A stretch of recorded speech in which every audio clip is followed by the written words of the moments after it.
Hey VC, what's up? It's me, yours truly. I am back to post a quick video here. This is going to be another request video. You guys know about a week or so ago, I put up a video just asking, hey, what do you guys want me to talk about, share, all that good stuff.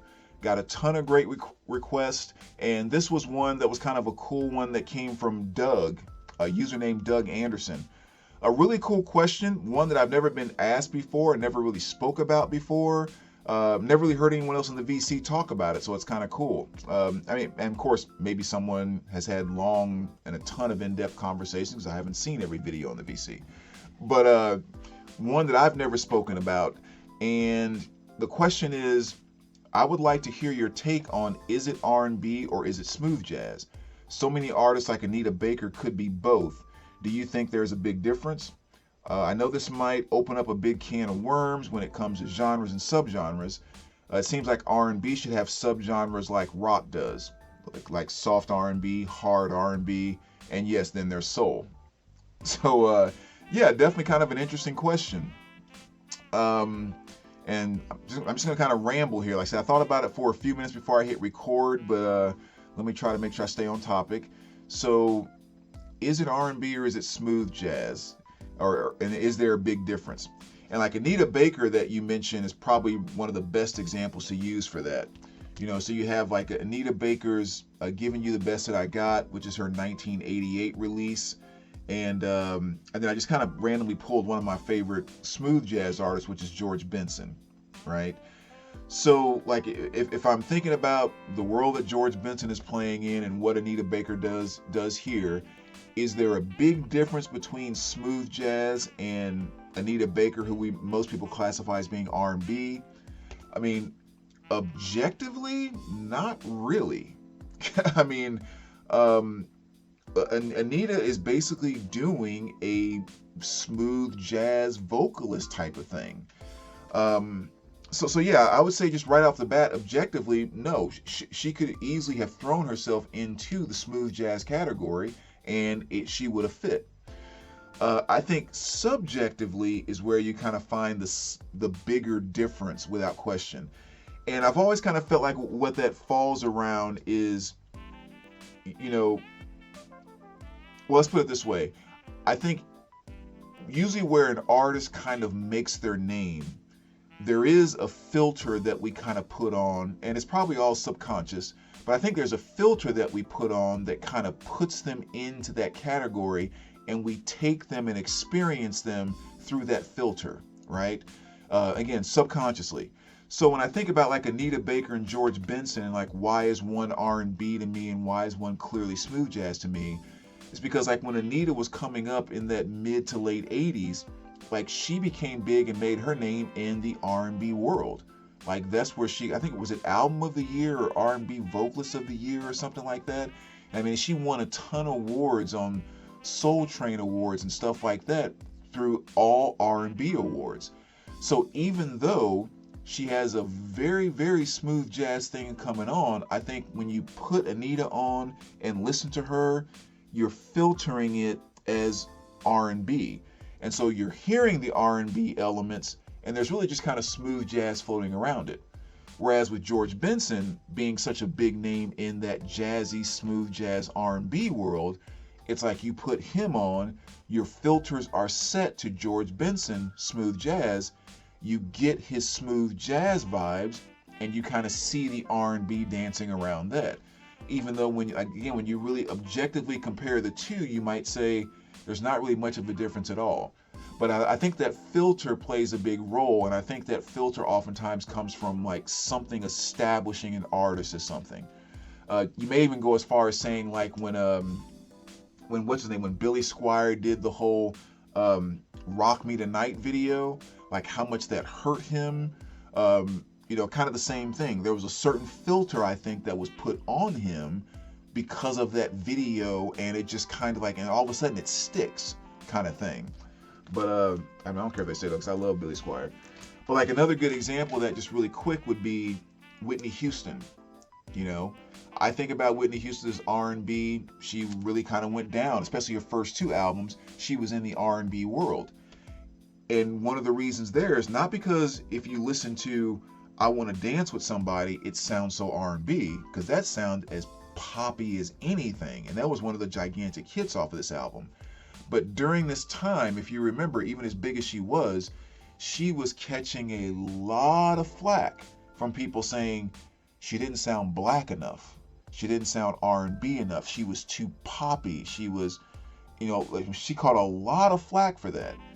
Now the thing is, just the fact that people were saying you're not R&B enough, she was catching all that crap, means everyone was putting her in the R&B world and then criticizing her for not being R&B enough. Because if everyone had just put her in the pop world, she just would have been pop. There probably wouldn't have been that same criticism. So I think, like, again, in my mind, she gets locked in the R&B because that's how she was experienced, for good or for worse. So that kind of goes back to the subjective part of it. So yeah, I definitely think subjectively there's a much bigger difference than there actually is objectively, especially with someone like Anita. It's a great example. So then the other part about, like, rock gets its subgenres. Do I think that R&B should? Yeah, I definitely think that R&B should. I think just kind of, and again, this is just a kind of a ramble, just general thought. I think there's kind of a reason why R&B doesn't have its subgenres, and I think, like, the opportunity for R&B to get its subgenres, R&B missed it. It missed its opportunity. And let me kind of explain what I mean. Like, if you go back to R&B, let's say from the late 50s all through the 60s, through the 70s, like maybe going all the way up to 79. It's like that huge chunk, late 50s all the way right up to the 80s. Most of the R&B during that time frame, number one, you got a ton of crossover that people from all walks of life were listening to Tina Turner and the Temptations and, like, just all that R&B. So there was a huge crossover. On top of that, there were basically, for the most part, about 4 genres that most R&B fit into pretty cleanly from that late 50s up to right to 78, 79. For the most part. There's some oddball stuff that's, but for the most part, all R&B would fit into being considered soul / R&B, disco, funk, and Motown. Like, those 4 could capture most R&B very distinctively and be very clear about what it was. So very distinct and huge crossover element, right? And rock was kind of the same way for the most part. I mean, you had your flower power stuff that we're still coming out of in the 60s with the singer-songwriter and all of that. But for the most part, you kind of had your soft rock, like your AM radio. You kind of had your pop rock, which maybe disco kind of fell into that too. And then you had what later would start to be called classic rock.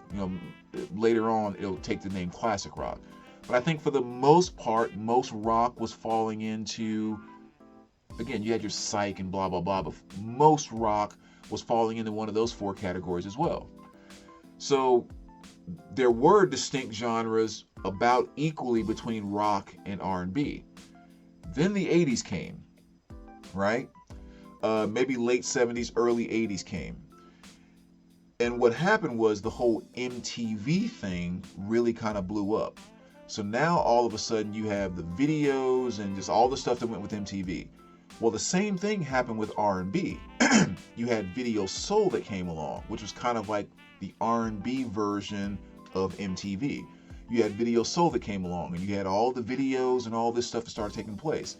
On MTV, you had, wow, now there's all these different, again, we may name them later, but there's all these different styles of music that are coming about. Now, all of a sudden, we go through the 80s, and now we have to take rock and put it into, we have to label the classic rock and the disco and the old stuff we had, but now we have to also add metal. We have to add glam, 70s coming into the 80s. We have to add punk. We have to add new wave. And like, there's all these genres, and it's spread big. Well, 80s R&B kind of did the same thing. 80s R&B had all of this music that was all of a sudden, this isn't just soul or disco or funk anymore. There's pop elements, there's dance elements, there's electronic elements, there's all of this. but that 80s R&B didn't catch on the same way that the 50s and 60s R&B did. It didn't have the level of like the crossover that 50s, 60s, and 70s, or that 60s, 70s, and late 70s R&B did. So that 80s R&B kind of got left a little bit, and that would have been the time frame that if R&B would have continued the same way that rock continued, it would have been big enough that we would have needed those separate new wave, punk, glam, and all those type of genres in R&B. You know, the different, you know what I'm saying. We would have needed that, but R&B didn't catch the crossover wave through those 80s. And I think it's kind of telling too, because even like now in the VC, just average collectors throughout the VC, when they're talking R&B and stuff like that, you don't hear a lot of people talking about Loose Ends, Midnight Star, SOS Band, Five Star, Rolls Royce, Cameo, like old, especially older Cameo. Like, you don't hear a lot of people talking about that, but you do hear a lot of people talking about James Brown, Aretha Franklin, Tina Turner, like that type of stuff. So I think even like the VC now kind of shows us that 80s R&B just didn't quite catch on to the same degree. And I think the fact that it didn't, it kind of lost its chance to really bloom and have those very distinct subgenres, and even kind of be so big that there were so many artists that those genres were becoming more and more clear, like rock did going into the 80s. So, I mean, that's just my little theory on like maybe why we don't have those, because most of the R&B is still being held, I think, through that 60s, 70s kind of lens. And even when you skip over the 80s and go to more of the 90s stuff that did become popular again, the TLCs, the Jodeci's, I guess some cases you can say like Mariah Carey, Alicia Keys, blah, blah, blah. But even all of that kind of took it back to where people are kind of going back to a similar thing. Like, even if artists are a little bit different, for the most part, R. Kelly, Anthony Hamilton, Genuine, Jodeci, Brian McKnight, like these 90s artists, 2000 artists are still kind of falling back to the same place. So that's my theory on why we don't have those very distinct genres. But yeah, I could easily tell you if I had a big collection of 500 80s R&B albums, I would definitely and easily kind of split that stuff up. And as opposed to maybe kind of soft or hard, I would probably be doing something more on the lines of like electric / funk R&B, like your Roger and Zaps, or maybe your Midnight Stars that were kind of using like the voice box and doing more of kind of a like funky robot voice type of stuff. And then more of kind of like your maybe my other section might be upbeat dance R&B. That might be some of the like the Whitney Houston stuff, maybe it's like the Jets, Lisa Cult Jam, stuff like that. And then kind of more of your soft or smooth R&B, which might be some of the Alexander O'Neal and stuff like that. So yeah, that's my little theory. Nothing to back it up with, just kind of my thoughts. But so anyway, VC, kind of let me know what you think about that. Again, very interesting question, and we will talk to you soon. All right, take care, guys.